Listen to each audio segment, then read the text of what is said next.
estrategia del día es traída para vos por bloomberlinia.com. Muy buenos días, estrategas. Soy Francisco Aldaya, editor de bloomberlinia.com, y hoy les voy a contar las 3 noticias más importantes para que arranquen su día. Además, Mariano Espina con lo más importante de la política en recintos del poder. Como siempre, no se olviden de darle clic al botón para seguir a este podcast, de compartir este capítulo, de activar las notificaciones y si te gusta lo que hacemos acá de lunes a viernes, ¿por qué no darnos un 5 estrellas? 1. El gobierno logró colocar los $1.000 millones que buscaba de inversores extranjeros y se acerca así a la meta de sumar unos $4.400 millones para la meta de junio con el Fondo Monetario Internacional. ¿Habrá novedades pronto del repo? En lo que se refiere a la primera licitación de deuda de la era Milei destinada parcial y específicamente a captar dólares de afuera, finalmente se colocó el Bonte 2030 a un cupón de 29,5%, recordando que el título cuenta con un put ejercible desde 2027. El secretario de Finanzas Pablo Quirno informó un rollover del 100% para la deuda en pesos y logró estirar así los vencimientos. El GRUE 6,8 billones de pesos terminó yendo a LECAPS con tasas efectivas mensuales de entre 2,35 y 2,58% y con poco menos de 4 billones venciendo ahora entre junio y julio. En total, el Tesoro adjudicó 8,56 billones de pesos entre diferentes instrumentos, renovando la totalidad de sus vencimientos. Pero volviendo al caso del Bonte 2030, la demanda superó ampliamente a la oferta, con 146 inversores extranjeros presentando ofertas por $1.694 millones. Pero habiéndose adjudicado unos $1.000 millones, el cupón gatilló un debate entre los analistas del mercado local. Gabriel Camaño de Outlier, por lo pronto, dijo que el rango del consenso con las curvas de pesos andaba entre 22 y 28%, por lo que consideró la tasa final muy por encima de las estimaciones. Amílcar Collante fue más crítico todavía, argumentando que la tasa del 29,5% choca con el discurso del colapso de la inflación a mediados de 2026. Recordemos que estamos hablando de un título a 5 años. Para Collante aún no es tan creíble el escenario de inflación colapsando, aunque reconoció el aspecto positivo del acceso al mercado internacional. Federico Machado, otro economista, valoró positivamente el rollover del 100%, pero marcó que la tasa es bastante alta, siendo un bono tan largo de 2 años con opción a 5. Francisco Matic de Consultatio, por su parte, dijo que la tasa equivalente al 32% efectiva anual en un escenario moderadamente optimista de inflación ofrece un rendimiento real de 2 dígitos superior a la curva SER. Además, advirtió que esa tasa elevada dificulta sostener que el tipo de cambio se mantendrá en el piso de la banda. Tobias Balbiani de Facimex Valores puso la operación en perspectiva histórica, recordando que en octubre de 2016 el Tesoro emitió el T021 a 5 años por $3.300 millones a una tasa del 18,2%, pero en un contexto completamente diferente, con tasas estadounidenses al 1,2% versus el 4,1% actual. En esa misma línea se expresó el jefe de research de Romano Group, Salvador Vitelli, así que los invito a escucharlo. Mira, no lo veo necesariamente mal, o sea, sí, obviamente es una tasa relativamente alta, pues, si se quiere compararlo contra el TO23 o el TO26, que se habían colocado tasas prácticamente de la mitad, pero bueno, yo creo que dado el contexto de que las tasas del mercado también están en esa tónica, es decir, haber esperado algo muy por debajo me parecería llamativo, porque en definitiva hay mucha deuda en pesos dando vuelta a mejores tasas, entonces pedir que vaya sí o sí la suscripción a estos niveles de tasas me parece que está acorde a lo que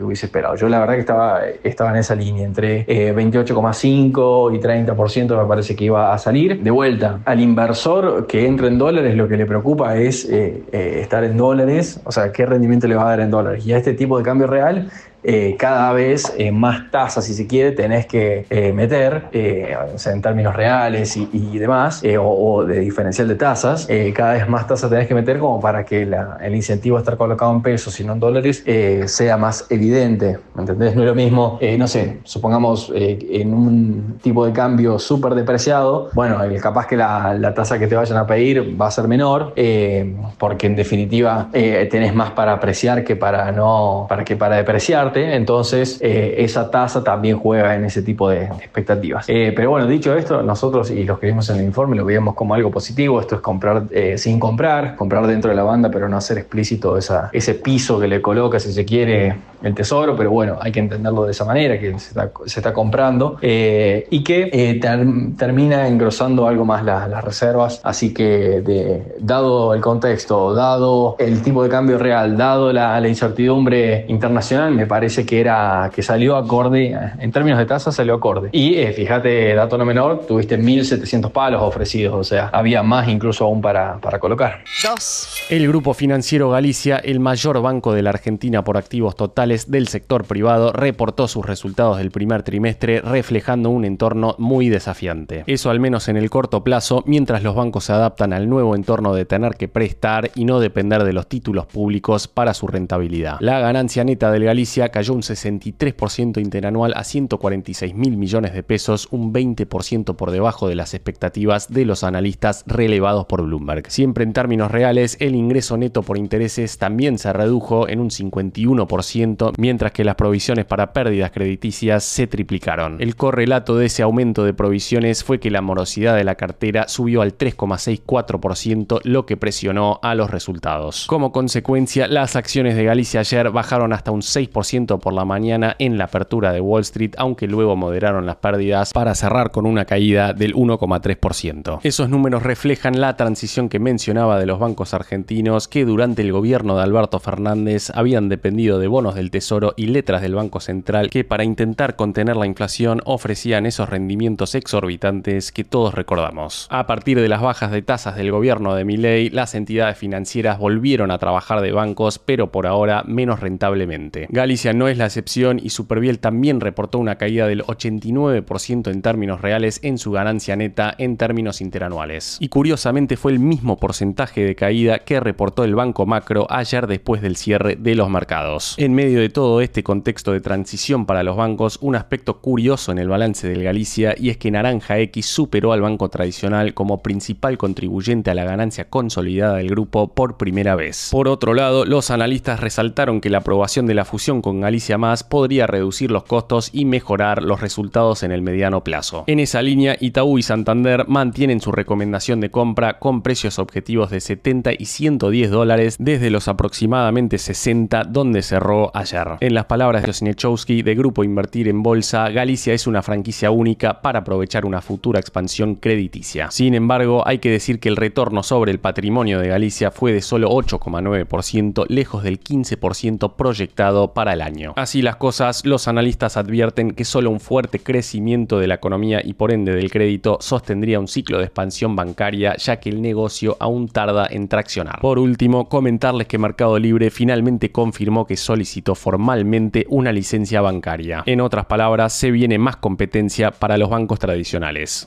3. Cerramos el episodio de hoy con una noticia que parece clave desde los Estados Unidos. Es que Elon Musk expresó su rechazo al proyecto de ley fiscal que impulsa Donald Trump, el Big Beautiful Bill, y que la Cámara Baja estadounidense aprobó por un margen estrecho la semana pasada. El CEO de Tesla y SpaceX, entre otras empresas, criticó que la legislación iría en contra de los esfuerzos por reducir el gasto público. En una entrevista con CBS News, Musk fue claro: me decepcionó ver un proyecto de gasto de esta magnitud que aumenta el déficit. No solo no lo reduce, sino que afecta el trabajo que veníamos haciendo en el Doge. Ahí estamos hablando del Departamento de Eficiencia Gubernamental, donde Musk venía teniendo un rol central. ¿Estaremos ante sus últimos días en el gobierno de Donald Trump? En cuestión incluye algunos recortes tributarios y ahora enfrenta un escenario complejo en el Senado. Algunos republicanos lo consideran demasiado costoso y exigen mayores ajustes al gasto. Y en esa misma línea se manifestó esta semana Elon Musk. Un proyecto puede ser grande o puede ser hermoso, pero no se puede ser ambas cosas. Trump, por su parte, defendió los recortes de impuestos como parte del proyecto de ley, diciendo que necesitan votos y necesitan apoyo. Así las cosas, a seguir cómo evoluciona este tira y afloje entre Musk y Trump. Cierro con el balance de Nvidia, que sorprendió positivamente al mercado con su guidance sobre la demanda que está viendo este trimestre, pese al ruido por las limitaciones que le impuso Trump para exportar a China. Su facturación podría ser más alta a la que esperaba el mercado en este Q y por lo tanto sus acciones llegaron a subir más de 4% en el aftermarket.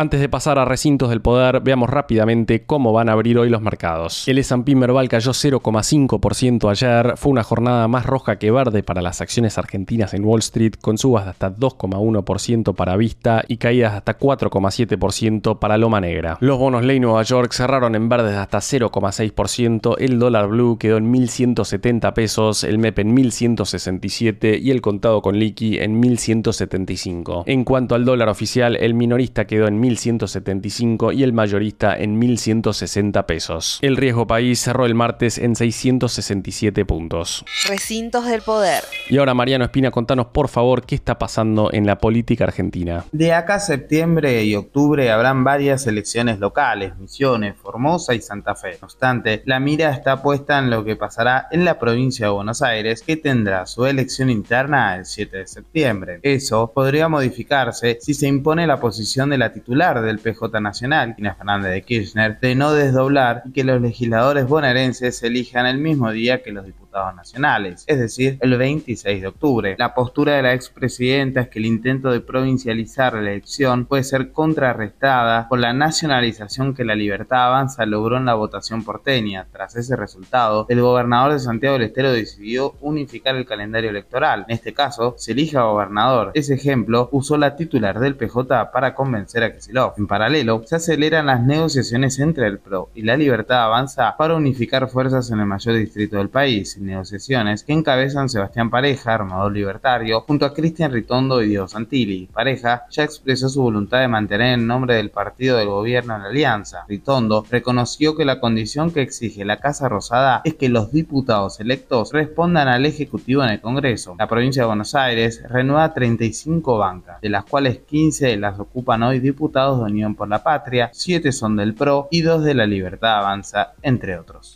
La frase del día. Antes de irnos, escuchemos lo que dijo ayer el CFO de Galicia, Gonzalo Fernández Covaro, en la llamada del banco con analistas por los resultados del primer trimestre. Como dijimos, este es un año de transición para nosotros y creo que para todo el sistema financiero. Sabemos que estamos construyendo nuestro portafolio y sabemos que viene de niveles muy bajos de rendimiento. Así que estamos en ese proceso de compensar los márgenes bajos con volúmenes más altos. Al sector privado, veremos qué pasa este año, donde se espera un crecimiento de entre el 5 y el 6% para el PBI. Esto fue un nuevo capítulo de la Estrategia del Día Argentina. Yo soy Francisco Aldaya, editor de Bloomberg Línea, y me podés seguir en X en @franaldaya. No se olviden de darle clic al botón para seguir a este podcast y a la campanita para que se enteren al instante cada vez que sale un capítulo de lunes a viernes. Espero que tengas una gran jornada productiva. Esto fue La Estrategia del Día Argentina, escrito y narrado por Francisco Aldaya. Producido por Arturo Luna y Daniel Hernández. Que tengas un día muy productivo.